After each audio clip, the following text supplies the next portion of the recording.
નમસ્તે વિદ્યાર્થી મિત્રો, આજે આપણે અભ્યાસક્રમમાં નવો ચેપ્ટર લેશું જે ગુજરાતી વ્યાકરણમાં અલંકારનું ખૂબ મહત્ત્વ ભાષામાં રહેલું છે.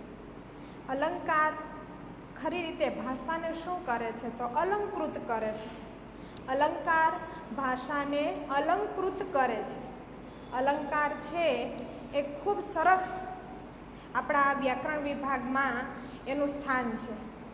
ધોરણ 8 અને 9 બંનેમાં આપણે અલંકાર આવે છે, એટલે અલંકાર આપણે જોઈએ. ભાષામાં તો કે ભાષાને સુંદર બનાવવા માટે, ભાષાને સરસ ગમતી બનાવવા માટે અલંકાર નામનું વ્યાકરણ ભાષામાં મૂકેલું છે. અલમ પ્લસ કાર એવી આપણે અલંકારની સંધિ છૂટી પડે. અલંકાર એટલે શું? જો વિદ્યાર્થી મિત્રો ખાસ, કારણ કે થોડુંક આપને અત્યાર સુધીમાં ભણેલા વ્યાકરણના પોઈન્ટમાં થોડુંક અલંકાર છે, એનાથી થોડુંક આપને એવું લાગે કે આમાં સમજાતું નથી, અઘરું પડે. બાકી અલંકાર છે સમજવા સહેલા છે, એમાં કાંઈ અઘરું છે નહીં. પણ થોડુંક આપણે વ્યવસ્થિત ધ્યાન આપશું, વ્યવસ્થિત સમજશું એટલે અલંકારમાં આપને કોઈ તકલીફ પડવાની છે નહીં. જે ભાષાને, જો સ્ત્રીઓ ઘરેણાં પહેરે તો કેવી સુંદર દેખાય, એમ ભાષાને અલંકૃત કરવામાં આવે એટલે ભાષા સુંદર દેખાય છે. તો ભાષા એટલે આપણે બોલીએ તે શબ્દ, તો બોલીએ તે શબ્દને સરસ રીતે એ સુંદર બનાવવા માટે અલંકાર નામનું વ્યાકરણ એમાં મૂકવામાં આવે છે. અલંકારથી શબ્દની સુંદરતા વધે છે. અલંકારથી શબ્દની સુંદરતા વધે છે. અલંકાર એટલે શું? જો અહીંયા આપ્યું છે, અલમ એટલે પરિપૂર્ણ, કાર એટલે કરનાર. અલંકાર એટલે શું? તો કે અલમ એટલે પરિપૂર્ણ અને કાર એટલે કરનાર. તો કે જે પછી કાંઈ બાકી જ નથી રહેતું, જે ભાષાને પરિપૂર્ણ કરે છે, સંપૂર્ણ કરે છે, પરિપૂર્ણ કરે છે, એને શું કહેવાય? તો કે અલંકાર. અલંકાર એટલે ઘરેણું. તો કે શબ્દની શોભા વધારે. અલંકાર શું કરે છે? તો કે શબ્દની શોભા વધારે છે.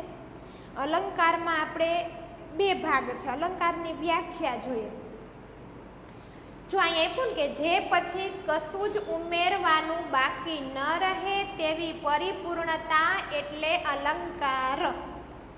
તો કે કેમાં? તો કે ભાષામાં. જે વાક્ય તમે લખ્યું છે, જે ભાષા શબ્દ બોલો છો, તે વાક્ય રચના છે, એમાં કાંઈ ઉમેરવું જ ન પડે, એમાં કાંઈ બાકી જ ન રહે તેવી પરિપૂર્ણતા એટલે અલંકાર.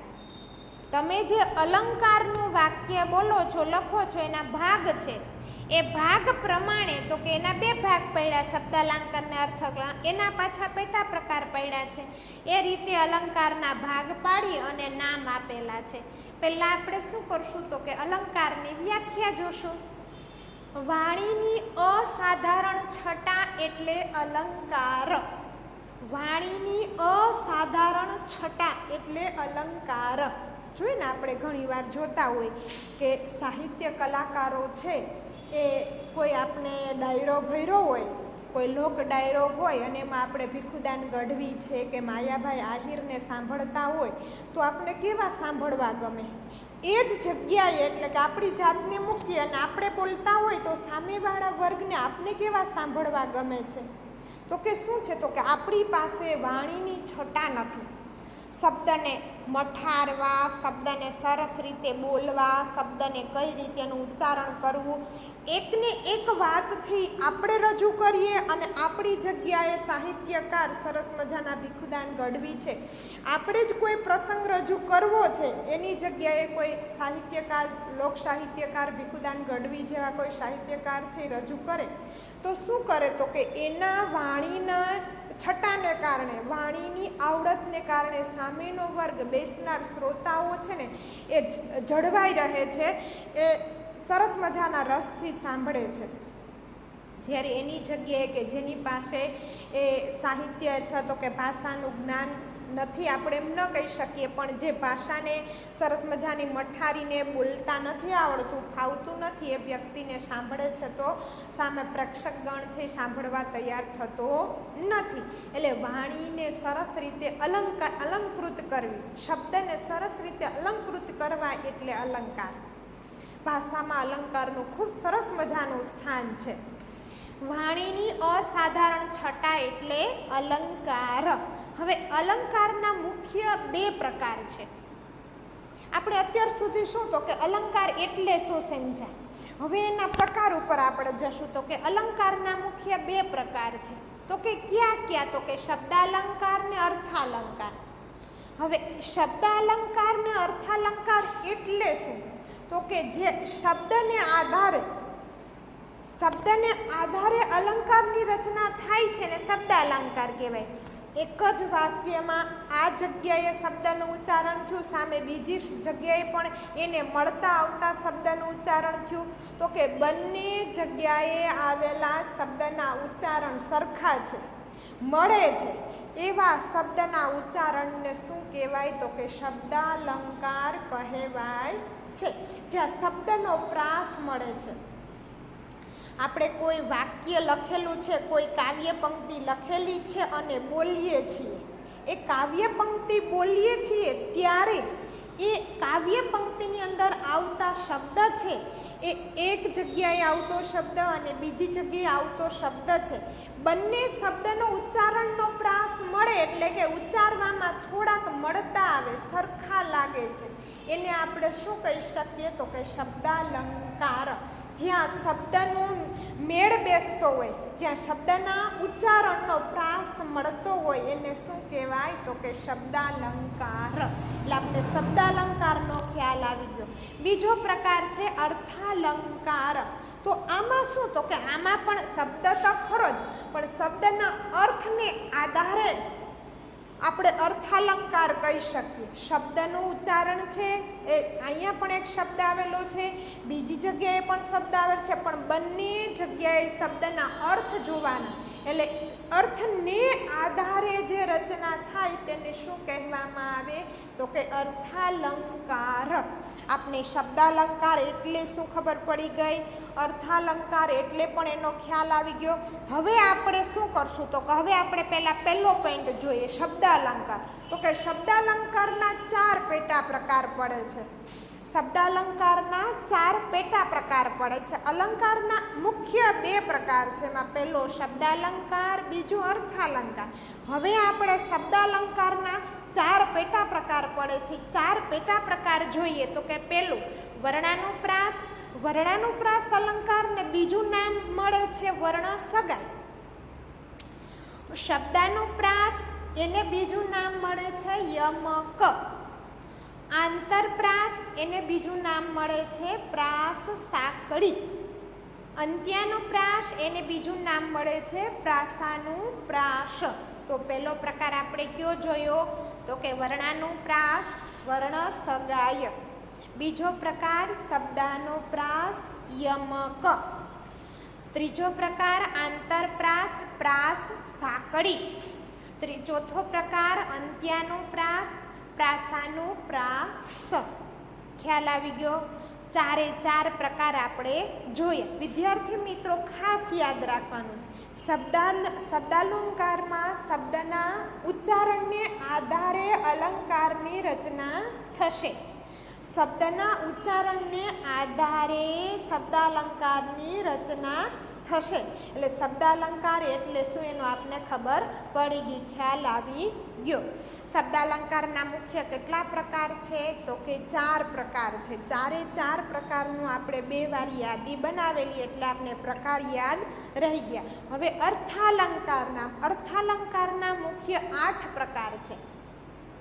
આપણા અભ્યાસક્રમમાં ધોરણ 8 અને 9 અભ્યાસક્રમમાં અર્થાલંકારના મુખ્ય 8 પ્રકાર આપણે જોઈએ છીએ. 8 પ્રકાર આપણે અભ્યાસક્રમમાં ભણવાના હોય છે. પહેલો પ્રકાર છે ઉપમા અલંકાર, બીજો ઉત્પ્રેક્ષાલંકાર, ત્રીજો રૂપક અલંકાર, ચોથો અનન્વય અલંકાર, પાંચમો પ્રકાર વ્યાજ સ્તુતિ અલંકાર, છઠ્ઠો સજીવારોપણ અલંકાર, 7 શ્લેષ અલંકાર, 8 વ્યતિરેક અલંકાર.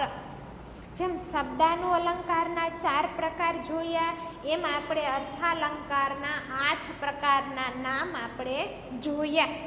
8 પ્રકારના નામ છે અને પ્રકાર પ્રમાણે આપણે એની રચના અથવા તો એને ઓળખવાની રીત પદ્ધતિ આપણે જોશું. હવે ફરી પાછું એટલું યાદ આપી દઉં કે અલંકાર એટલે શું, તો કે અલંકાર એટલે વાણીની અસાધારણ છટા.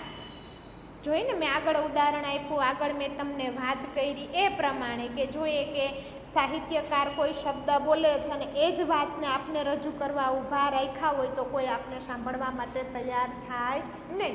એ જ રીતે શું કરે છે તો કે સરસ મજાની વાણીને મઠારીને સરસ મજાની સુંદર રીતે બોલે છે. એ આવડત આપણી પાસે નથી એટલે આપણે શું કરીએ છીએ તો કે આપણે બોલીએ છીએ ત્યારે કોઈ સાંભળવા તૈયાર થતું નથી. એટલે ભાષાને અલંકૃત કરવી, ભાષાને ઘરેણા પહેરાવા. અલંકારના પ્રકાર છે શબ્દાલંકાર, અર્થાલંકાર. શબ્દાલંકારના 4 પેટા પ્રકાર છે, અર્થાલંકારના 8 પેટા પ્રકાર છે. હવે અત્યારે આપણે શું કરશું તો કે આપણે પહેલા શબ્દાલંકાર જોઈએ. શબ્દાલંકાર એટલે શું, શબ્દાલંકારના 4 પ્રકાર એટલે શું, એની વાત ઉપર આપણે જોઈએ. પહેલું શું કર્યું, જો 4 પ્રકારમાં વાત થઈને વર્ણાનુપ્રાસ, શબ્દાનુપ્રાસ, આંતરપ્રાસ અને અંત્યાનુપ્રાસ. તો વિદ્યાર્થી મિત્રો અહીંયા આપને પ્રશ્ન થવો જોઈએ કે પ્રાસ એટલે શું, એનું આપણે તરત જો શબ્દાલંકારમાં 4 પ્રકારના શબ્દની પાછળ પ્રાસ પ્રાસ પ્રાસ એવો શબ્દ આવે છે તો આ પ્રાસ એટલે શું અને આ પ્રાસને તમે ઓળખી જશો ને એટલે બધા જ પ્રકાર તમને સમજાઈ જશે અને ખ્યાલ આવી જશે. પ્રાસ એટલે શું આપણે જો જ્યારે બંને શબ્દો બોલતા એટલે કે ઉચ્ચારતા ઉચ્ચારણ સરખું મળે તેને પ્રાસ કહે છે. સાવ સહેલી વાત છે. જો ફરી પાછું એકવાર બોલી દઉં, યાદ રાખી લેશું આપણે. જ્યારે બંને શબ્દ બોલાતા એટલે કે ઉચ્ચારતા ઉચ્ચારણ સરખું મળે તેને પ્રાસ કહે છે. એટલે કે પ્રાસ એટલે કે ઉચ્ચારણ એટલે પ્રાસ. જો સ્પષ્ટ ખાલી યાદ આટલું રાખો, ટૂંકમાં યાદ રાખો કે પ્રાસ એટલે ઉચ્ચારણ ને ઉચ્ચારણ એટલે પ્રાસ. તો કે ઉચ્ચારણ એટલે શું તો કે જો હું તમારી સમક્ષ બોલું છું તો જે બોલવાના મારા મોઢામાંથી શબ્દ નીકળે છે ને શું હું કહું તો કે શબ્દ બોલું એમ બોલું તો કે હા એમ પણ બોલાય અને શબ્દ ઉચ્ચારું તેમ પણ બોલી શકું ને હું. તો હું જે શબ્દ ઉચ્ચારું છું એને શું કહેવાય, ઉચ્ચારણ કહેવાય. હું શબ્દ જે ઉચ્ચારું છું એને શું કહેવાય, ઉચ્ચારણ. તો હું હમણાં એક શબ્દ બોલું, વળી પાછો બીજો શબ્દ બોલું ગાયક, વળી પાછું બોલું લાયક, તો ગાયક અને લાયક એ બે શબ્દ શું છે તો કે મળતા આવે છે.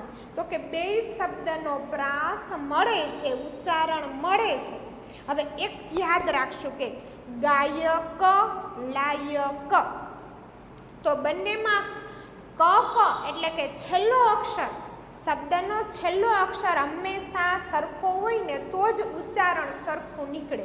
એટલે કે ઉચ્ચારણ સરખું થાય નહીતર થાય નહીં. એટલે ઉચ્ચારણ સરખું કઈ રીતે બને છે એ જોવા માટે શું કરવાનું તો કે પહેલો શબ્દ છે અને બીજો શબ્દ છે, બંને શબ્દના છેલ્લા અક્ષરને સરખાવવા. તો કે બંને શબ્દના છેલ્લા અક્ષર, છેલ્લા 2 અક્ષર હોઈ શકે અથવા 1 અક્ષર હોઈ શકે.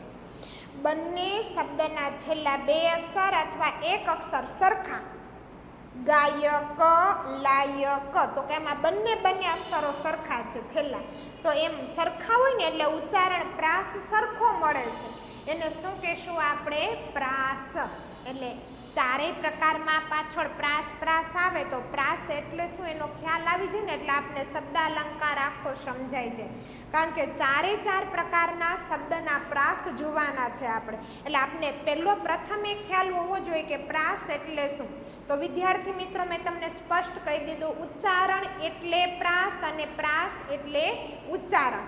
પ્રાસ શબ્દનો જે ઉચ્ચાર કરો છો વળી પાછા બીજા શબ્દનો તમે ઉચ્ચાર કરો છો, બંને શબ્દનું ઉચ્ચારણ સરખું મળતું આવે છે. આપણે એકનું એક કહેશું નહીં, એકનું એક નહીં કહેશું પણ મળતું આવે છે, સરખું છે, એને શું કહેશું, પ્રાસ કહેશું. હવે શબ્દાલંકાર, જેમાં શબ્દના આધારે સૌંદર્ય પ્રગટ થતું હોય ત્યારે શબ્દાલંકાર બને છે. સરસ વાત છે. જો શબ્દાલંકાર જેમાં શબ્દને આધારે સૌંદર્ય પ્રગટ થતું હોય તો કે કઈ જગ્યાએ, ક્યાં? તો કે તમે કાવ્ય પંક્તિ લખી છે, તમે કોઈ એક વાક્ય લખ્યું છે, એમાં કેટલા બધા શબ્દ મૂકો છો ત્યારે કાવ્ય પંક્તિ તૈયાર થાય છે, કેટલા બધા શબ્દ મૂકો ત્યારે એક વાક્ય તૈયાર થાય છે. તો એમાં આવતા શબ્દ છે એ શબ્દ છે એ મળતા આવે, સરખા ઉચ્ચારણવાળા હોય, એ કાવ્ય પંક્તિમાં સૌંદર્યતા ઊભી કરે છે ત્યારે શું કહેવાય છે? શબ્દાલંકાર બને એમ આપણે કહી શકીએ. જેમાં શબ્દના આધારે સૌંદર્ય પ્રગટ થતું હોય ત્યારે શબ્દાલંકાર બને છે. જેમ કે કૂચી કરાવું કરુણાનંદ કેરી. કેટલી સરસ! જો આમાં કેમ શબ્દને આધારે વિદ્યાર્થી મિત્રો તરત આપને ખ્યાલ આવી જાય. જો કૂચી તો અહીંયા ક આવ્યો, ક રાવું તો ક આવ્યો, ક રૂંગણા તો કે ક આવ્યો, કેરી તો કે ક આવ્યો. તો કે ક છે એ વર્ણ છે, એ એકના એક વર્ણથી ચારે ચાર શબ્દની રચના થઈ છે. તો આ શબ્દ, આ શબ્દ, આ શબ્દ અને આ શબ્દ ક ક ક નામના વર્ણથી ચાલુ થાય. તો કેવી સરસ! જો કેવી સરસ રચના બંધ બેસી ગઈ. કૂચી એટલે ચાવી, કૂચી કરાવું કરુણાનંદ કેરી. આ શું થયું કે શબ્દને આપણે અલંકૃત કર્યા. આપેલા વાક્યની અંદર જે શબ્દ છે ને આપણે શું કર્યું? તો કે અલંકૃત કર્યા છે. હવે એમ બોલવાને બદલે આપણે એમ બોલીએ કે ચાવી બનાવું કરુણાનંદની. તો કૂચી એટલે ચાવી, કરાવુની જગ્યાએ બનાવું, કરુણાનંદ એટલે કરુણાનંદ, કેરીની જગ્યાએ ની. તો આ અલંકારની રચના જળવાતી નથી. આમ લખીશું તો અલંકાર રહેતો નથી. આમ લખીશું તો અલંકાર રહેતો નથી. તો અલંકાર કેમ રહે છે? તો કે કૂચી કરાવું કરુણાનંદ કેરી. તો કે હા, આ વાક્યમાં શબ્દાલંકાર દેખાય છે, એટલે કે આ વાક્યમાં અલંકારની રચના થાય છે.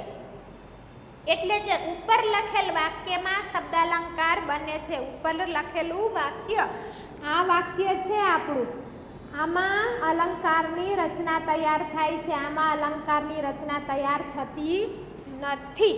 છે બે વાત કહેવાની એકની એક, બે વાત એકની એક જ થાય છે. આ વાતની સમજૂતી આ જ છે ને આ વાતની સમજૂતી પણ આ જ છે. પણ વાતને અલંકૃત, વાક્યને અલંકૃત કરવા માટે ઉપરની રચના એ અલંકારમાં આપણે લઈ શકીએ. હવે આપણે શબ્દ અલંકારના પ્રકારોમાં પહેલો પ્રકાર જોઈએ, વર્ણાનુપ્રાસ વર્ણસગાઈ. વર્ણાનુપ્રાસ વર્ણસગાઈ. હવે પહેલા વિદ્યાર્થી મિત્રો ખાસ એ યાદ રાખો કે વર્ણ એટલે શું, એની આપણે તદ્દન ખ્યાલ હોવો જોઈએ, ખબર હોવી જોઈએ કે વર્ણ એટલે શું. તો કે વર્ણ એટલે અક્ષર. વર્ણ એટલે અક્ષર. ક થી જ્ઞ સુધીના અથવા અ થી અહમ સુધીના જે આપણા સ્વર અને વ્યંજનમાં આવતા બધા જ અક્ષર છે એને આપણે વર્ણ કહી શકીએ. હવે પહેલા પ્રકારમાં નામ આપ્યું વર્ણાનુપ્રાસ વર્ણસગાઈ. એટલે આમાં આપણે કેને ધ્યાન રાખવાનો છે? તો કે એક અક્ષરને, એક વર્ણને ધ્યાનમાં રાખવાનો છે, એને ધ્યાનમાં લેવાનો છે. જે શબ્દનું આપણે ઉચ્ચારણ કરીએ, જે કાવ્ય પંક્તિમાં આવતો શબ્દ, જે વાક્યમાં આવતો શબ્દનો પહેલો અક્ષર, વળી પાછા એ જ લીટીમાં, એ જ કાવ્ય પંક્તિમાં બીજો આવતો શબ્દનો પહેલો અક્ષર, વળી ત્રીજી જગ્યાએ આવતો પહેલો અક્ષર, એમ પહેલા વર્ણ, પહેલા અક્ષર સરખા હોય એને શું કહેવાય? વર્ણાનુપ્રાસ અલંકાર કહેવાય, વર્ણસગાઈ. વર્ણસગાઈ એટલે કે અહીંયા પણ ક નામના અક્ષરનું ઉચ્ચારણ થયું. આપણે દાખલા તરીકે જોઈએ તો કે અહીંયા પણ ક નામના અક્ષરનું ઉચ્ચારણ થયું, અહીંયા પણ ક નામના વર્ણનું ઉચ્ચારણ થયું છે. એમ ક થી જ્ઞ સુધીના કોઈ પણ વર્ણનું ઉચ્ચારણ પહેલા શબ્દની પહેલો જ અક્ષર સરખા હોય, મળતા હોય એને શું કહેવાય? વર્ણાનુપ્રાસ અલંકાર, વર્ણસગાઈ. આપણે એની વ્યાખ્યા જોઈએ. વાક્યમાં આવતા શબ્દના ઉચ્ચારણ સરખા થતા હોય તેને વર્ણાનુપ્રાસ વાક્યમાં એકનો એક અક્ષર વર્ણ શબ્દના આરંભે બે કે તેથી વધારે વખત આવે ત્યારે વર્ણાનુપ્રાસ કે વર્ણ સગાઈ અલંકાર બને છે. જો વિદ્યાર્થી મિત્રો દાખલા તરીકે કમળ, હવે ક નામના વર્ણથી કમળ ચાલુ થયું, પછી વિદ્યાર્થી મિત્રો બીજો શબ્દ આવે છે કારેલું, તો કારેલું છે એમાં ક નામના શબ્દથી એ અક્ષબ્દ ચાલુ થયો છે. અહીંયા આપણે ભલે આપણી પાસે તૈયાર જ છે, જો પૂચી કરાવું કરુણાનંદ કેરી, તો અહીંયા ક આવ્યો, અહીંયા ક આવે છે, અહીંયા ક આવે છે ને અહીંયા પણ ક આવે છે. તો એ શબ્દ કેટલા ક નામના અક્ષરના શબ્દ આપણે 4 મળે છે.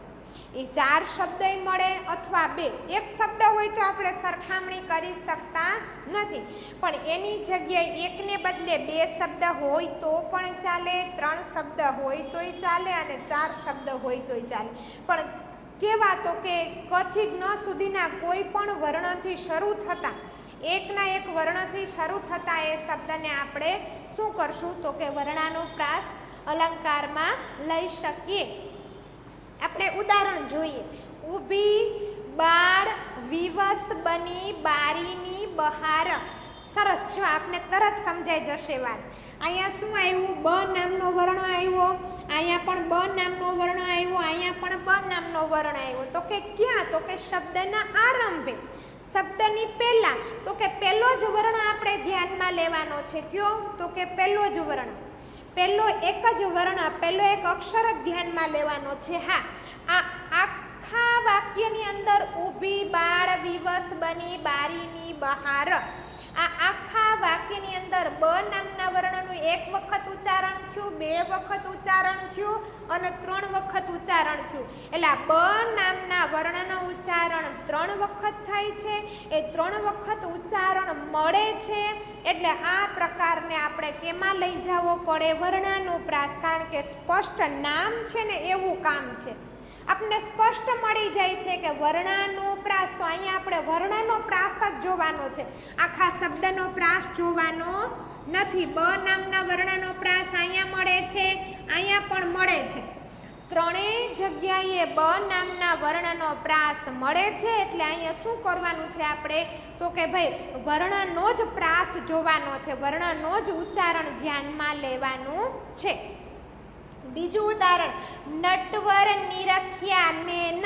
સરસ, જો અહીંયા પણ કઈ વાત થઈ છે? ન નામનો વર્ણ, ન નામનો વર્ણ, ન નામનો વર્ણ. પછી એને હસ્વ છે, દીર્ઘ છે, માતર છે, એ આપણે નથી જોવાનું. આપણે શું જોવાનું છે? તો કે ન નામનો વર્ણ એક જગ્યાએ આવ્યો એક શબ્દમાં, તો કે હા. બીજી જગ્યાએ બીજા શબ્દમાં આવ્યો, તો કે હા. ત્રીજી જગ્યાએ ત્રીજા શબ્દમાં આવ્યો, તો કે હા. તો આ તરત જ ત્રણેય જગ્યાએ ન નામના વર્ણનો પ્રાસ મળે છે. એટલે તરત આપણે એને શું કહી દેશું? વર્ણાનુપ્રાસ.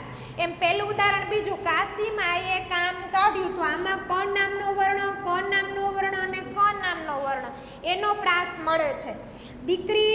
દીકરીના પરાક્રમથી પાગલ બની ગયેલા પિતા, તો પરાક્રમ, પાગલ ને પિતા, ત્રણેય જગ્યાએ પ નામનો વર્ણ આવે છે.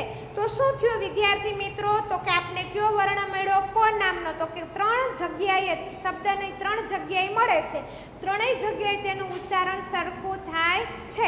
તો શું મળી ગયું આપણે અહીંયા? વર્ણાનુપ્રાસ, વર્ણ સગાઈ અલંકાર બને છે. શબ્દાનુપ્રાસ બીજો પ્રકાર આપણે લઈએ. શબ્દાનુપ્રાસ યમક. જો ખાસ વિદ્યાર્થી મિત્રો શબ્દ આખાનો પ્રાસ મળવો જોઈએ, અને યમક છે એ શબ્દાનુપ્રાસથી થોડોક સામાન્ય બંને વચ્ચે ભેદ છે. યમકમાં કઈ વાત હતી? શબ્દ એકનો એક શબ્દ આવે છે, પણ બંને જગ્યાએ શબ્દના અર્થ અલગ નીકળે છે. બંને જગ્યાએ શબ્દના અર્થ અલગ નીકળે છે. એને શું કહેવાય? યમક કહેવાય. અને એકના એક એટલે કે મળતા આવતા શબ્દનો પ્રાસ મળે એને શબ્દાનુપ્રાસ અલંકાર કહેવાય છે. વાક્યમાં આવતા શબ્દના ઉચ્ચારણ સરખા થતા હોય તેને શબ્દાનુપ્રાસ અલંકાર કહે છે. જ્યારે યમક અને શબ્દાનુપ્રાસ અલંકારમાં સામાન્ય તફાવત છે. તો કે કયો તફાવત છે? સામાન્ય તફાવત તો કે કેવા પ્રકારનો? જોઈએ. શબ્દાનુપ્રાસ એટલે મળતો આવતો શબ્દ, જ્યારે યમક એટલે શબ્દ એક અર્થ બે. સામાન્ય તફાવતનો ખબર પડી ગયો. શબ્દાનુપ્રાસ એટલે મળતો આવતો શબ્દ અને યમક એટલે કે શબ્દ એક અર્થ બે. શબ્દાનુપ્રાસ અલંકારના ઉદાહરણ જોઈએ. રમક, ઝમક, ઠમક, સખી સંગમાં. સરસ વાત કરી છે. રમક, ઝમક, ઠમક. ખાસ વિદ્યાર્થી મિત્રો આ આપણે યાદ રાખશું. છેલ્લો વર્ણ છે ને એ હંમેશા શબ્દનો છેલ્લો વર્ણ છે ને એકનો એક જગ્યાએ શબ્દ આવ્યો, બે જગ્યાએ શબ્દ છે, ત્રણ જગ્યાએ અથવા તો 4-5 જગ્યાએ એક વાક્યની અંદર મળતા આવતા શબ્દ 4-5 જગ્યાએ છે, પણ પાંચેય જગ્યાએ છેલ્લો અક્ષર છે ને અથવા છેલ્લા બે અક્ષર છે ને એ એકના એક હશે ને એટલે તરત પ્રાસ મળી જશે. આપણે કઈ વાત કરીએ છીએ? શબ્દાનુપ્રાસ એટલે આખા શબ્દનો પ્રાસ મળી ગયો. જો તરત આપને મળી ગયું ને આખા શબ્દનો પ્રાસ મળી ગયો. રમક, ઝમક, ઠમક. ત્રણેય જગ્યાએ શબ્દનો પ્રાસ. પ્રાસ એટલે શું? તો કે ઉચ્ચારણ. ત્રણેયનું ઉચ્ચારણ સરખું થાય છે. તો ને આમાં કેમાં લઈ જવું પડે આપણે? શબ્દાનુપ્રાસ અલંકારમાં. ઉદાહરણ 2, આપણે તો આવડ, બાવડ ને બોરડી. તો આવડ ને બાવડ તો કે અડ, અહીંયા પણ અડ. છેલ્લો વર્ણના પ્રાસ સરખા હોય ને એટલે હંમેશા પ્રાસ સરખા મળી જાય. તો આવડ ને બાવડ બંને શબ્દના પ્રાસ મળે છે. એટલે તરત આપને આ વાત સમજાઈ જાય કે આને કેમાં લઈ જવું પડે? તો કે આમાં શબ્દાનુપ્રાસ અલંકારમાં આપણે આને લેવું પડે. સંસારની માયાની છાયા. તો અહીંયા પણ ય, અહીંયા પણ ય. તો છેલ્લા અક્ષર ય આવે છે તો પ્રાસ મળી જાય છે. દીકરા કમાતા, ધમાતા, સારા. તો તા, તા. તો છેલ્લા અક્ષરનો પ્રાસ મળી જાય છે એટલે કમાતા ને ધમાતા. તો આખા બંને શબ્દના ઉચ્ચારણ સરખા થાય છે, પ્રાસ મળી જાય છે. એટલે તરત આપણે શું કહેશું? શબ્દાલંકાર. શબ્દાલંકાર જો જેમ વર્ણાનુપ્રાસ અલંકાર એટલે કે વર્ણ સગાઈ સહેલું છે એ જ રીતે એને તરત સમજાઈ ગયું કે આમાં આપણે એક અક્ષરને ધ્યાનમાં લેવાનો છે. ગમે તેટલા શબ્દ આવે, બધા શબ્દની આગળ ક થી જ્ઞ સુધીના અક્ષરનો ઉપયોગ થયો, એકની એક જગ્યાએ ઉપયોગ થયો હોય, એકની એક જગ્યાએ બોલાતા હોય એટલે એને તરત આખો બંધ કરીને શું નામ આપી દેવાનું? વર્ણાનુપ્રાસ. એમ શબ્દાનુપ્રાસમાં પણ એ જ રીતે આપણે કરવાનું. શબ્દનો પ્રાસ મળવો જોઈએ, પણ પ્રાસ ક્યારે મળે? તો કે છેલ્લો અક્ષર સરખો હોય ત્યારે પ્રાસ મળે છે. હવે યમક કેમ એનાથી જુદો પડે છે? તો કે યમકને શબ્દ એક અર્થ બે. તો કે જોઈએ જવાની તો આખરે જવાની. તો કે હા શબ્દ એકનો એક થયો. જવાની તો આખરે જવાની. તો આ જવાની એટલે યુવાની થાય અને જવાની એટલે જતી રહેવાની થાય. શબ્દ એક મળ્યો, અર્થ બે મળ્યા. જવાની એટલે યુવાની અને જતી રહેવાની એટલે જતી રહેવાની. શબ્દ આપને એકનો એક મળે છે ને અર્થ બે મળે છે. અહીંયા શબ્દ એકનો એક મળતો નથી પણ એના પ્રાસ મળે છે, ઉચ્ચારણ મળે છે. એટલે એને આપણે શબ્દાનુપ્રાસમાં લઈ જશું. અહીંયા શબ્દ યમકમાં શબ્દ એકનો એક વપરાણો છે પણ બંને જગ્યાએ શબ્દના અર્થ જુદા મળે છે. સ્મિત વેરીને પણ મિત્ર બનાવે છે. વેરી એટલે તો કે દુશ્મન. સ્મિત એટલે હાસ્ય. વેરવું એટલે પાથરવું. આપણે કોઈને હાસ્ય આપીએ, કોઈ વ્યક્તિ સામે મળે છે તો એને આપણે હાસ્ય આપીએ છીએ, હસીએ છીએ તો કદાચ એના આપણી ઉપરનો ક્રોધ છે ને એ ક્ષણ માટે દૂર થઈ જાય. એટલે કે સ્મિત વેરીને પણ મિત્ર બનાવે છે. વેરી એટલે દુશ્મન. આપણે જેને હાસ્ય આપીને પણ આપણે દુશ્મનને મિત્ર બનાવી શકીએ છીએ.